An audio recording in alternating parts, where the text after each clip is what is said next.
अध्याय 8 अक्षर ब्रह्म योग भगवत प्राप्ति। अर्जुन ने कहा, हे पुरुषोत्तम, ये ब्रह्म क्या है, आध्यात्म क्या है, कर्म क्या है, आदि भौतिक और आदि दैविक किसे कहते हैं? कृपा करके ये सब मुझे बताइए। हे मधुसूदन, आदि यज्ञ कौन है और वह शरीर में कैसे रहता है, और मृत्यु के समय जितेंद्रिय व्यक्ति आपको कैसे जान पाता है? भगवान ने कहा, अविनाशी दिव्य जीव को ब्रह्म कहा जाता है एवं उसके नित्य स्वभाव को आध्यात्म कहते हैं। जीवों के भौतिक शरीर से संबंधित गतिविधि को कर्म कहते हैं। हे देहधारियों में श्रेष्ठ, नश्वर जरा प्रकृति को आदि भूत कहा जाता है। भगवान का विराट रूप, जिसमें सूर्य चंद्र आदि सभी देवता अवस्थित होते हैं, उस विराट पुरुष को आदि दैवीय कहा जाता है। और समस्त जीवों के हृदय में परमात्मा रूप में स्थित मुझे आदि यज्ञ जानो। जीवन के अंत में जो मुझे स्मरण कर देह का त्याग करता है, वो मेरे ही भाव को प्राप्त करता है, इसमें कोई संदेह नहीं है। हे कुंती पुत्र, शरीर त्यागते समय मनुष्य जिस जिस भाव का स्मरण करता है, वह उस भाव को निश्चित रूप से प्राप्त करता है। इसीलिए अर्जुन, तुम्हें सदैव मुझे स्मरण करना चाहिए और साथ ही युद्ध करने का कर्तव्य भी करना चाहिए। अपना कर्म, मन और बुद्धि को मुझे समर्पित कर तुम निश्चित रूप से मुझी को प्राप्त करोगे। पार्थ, जो व्यक्ति मेरा स्मरण करने में अपना मन निरंतर लगाए रखकर अविचलित भाव से भगवान के रूप में मेरा ध्यान करता है, वह मुझको अवश्य ही प्राप्त होता है। सर्वज्ञ, सनातन, नियंता, सूक्ष्म से सूक्ष्मतर, सभी का विधाता, जो कि बुद्धि से समझे नहीं जा सकते, अचिंत्य है, उस परमेश्वर भगवान का ध्यान करना चाहिए। वे सूर्य की भांति तेजवान है और इस भौतिक प्रकृति के परे है।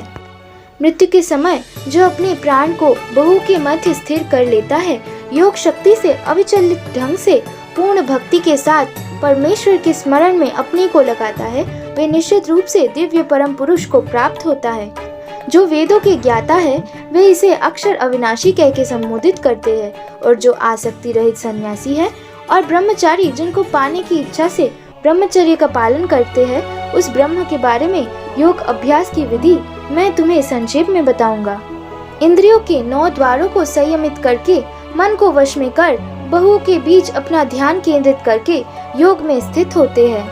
इस योग को करते हुए अक्षरों में सबसे पवित्र ओमकार का उच्चारण करते हुए अगर कोई भगवान का चिंतन करता है और अपने शरीर का त्याग करता है, तो वे निश्चित रूप से आध्यात्मिक लोकों को जाता है। अर्जुन, जो अनन्य भाव से निरंतर मेरा स्मरण करता है, उस भक्ति योगी के लिए मैं सुलभ हूँ। मुझे प्राप्त करके वो महात्मा जो भक्ति योगी है, इस दुखदायी और नश्वर संसार में पुनः जन्म नहीं लेते, क्योंकि उन्होंने परम सिद्धि को प्राप्त किया है। अर्जुन, इस पृथ्वी से ब्रह्मलोक तक सभी लोकों में रहने वाले जीवों का पुनर्जन्म होता है, किंतु हे कौन्तेय, जो मुझे पा लेते हैं उनका पुनर्जन्म नहीं होता।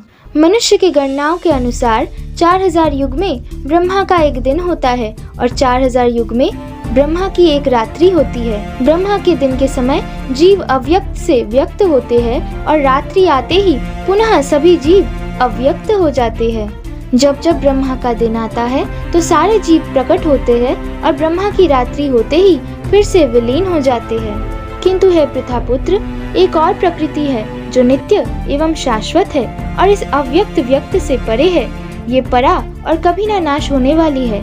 जब ये संसार लय को प्राप्त होता है, तब भी ये विनष्ट नहीं होता, जिसे वेद पाठी अव्यक्त और अविनाशी कहते हैं, जो आत्मा का परम लक्ष्य है, जहाँ जाने पर पुनः इस भौतिक जगत में कोई लौट के नहीं आता, वो ही मेरा परम धाम है। पार्थ, भगवान जो सबसे महान है, केवल अनन्य भक्ति से ही उन्हें पाया जा सकता है। यद्यपि वे अपने धाम में विराजमान रहते हैं, तो भी वे सर्वव्यापी है एवं सभी में रहते हैं।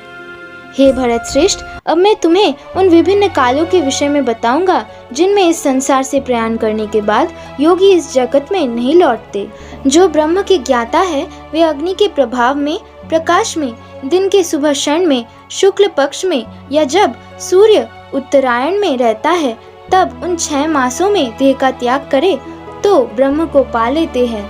पर जो योगी रात्रि, कृष्ण पक्ष अथवा दक्षिणायन के 6 मासों में देह का त्याग करते हैं, वे योगी चंद्रलोक जाते हैं और फिर पुनः इस पृथ्वी में आ जाते हैं। वैदिक मत अनुसार इस संसार से प्रयाण करने के दो मार्ग हैं, शुक्ल और कृष्ण। शुक्ल मार्ग में प्रयाण करने वाले योगी को पुनः लौटना नहीं पड़ता, पर कृष्ण मार्ग में देह त्यागी व्यक्ति को लौटना पड़ता है।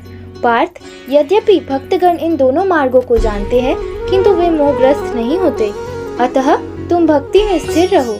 जो व्यक्ति भक्ति मार्ग में जाता है, वे वेद अध्ययन, तपस्या, दान, दार्शनिक तथा सकाम कर्म आदि जितने भी प्रकार के ज्ञान और कर्म हैं, उनको करने वाले फलों से वंचित नहीं होते। वे केवल भक्ति संपन्न करके ही इन सारे फलों को पा लेते हैं और अंत में मेरे परम धाम को प्राप्त करते हैं।